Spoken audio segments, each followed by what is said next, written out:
All right, so today we had one of our students write this problem down on the board, and without any context, we just said we would like to have either a choice of power, horsepower, or efficiency. So in this case, we could say, it's kind of hard to read on the, if you're watching this, tuning in later, it might be hard to see off the board. A deer jumps over and runs 10 meters. It takes him 5 seconds to run the distance.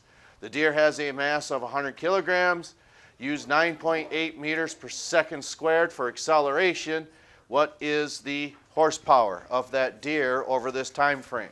Okay, so the first thing you're going to want to do in any problem is write down what?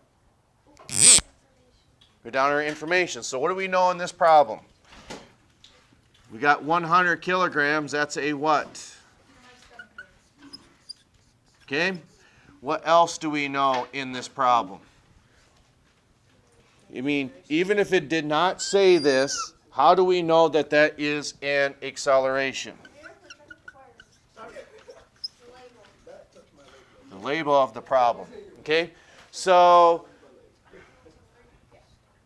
when we look at this, do you think that we need those two numbers in the first part of our problem? No, but that is needed later on. Okay, so 10 meters is what type of variable? Distance.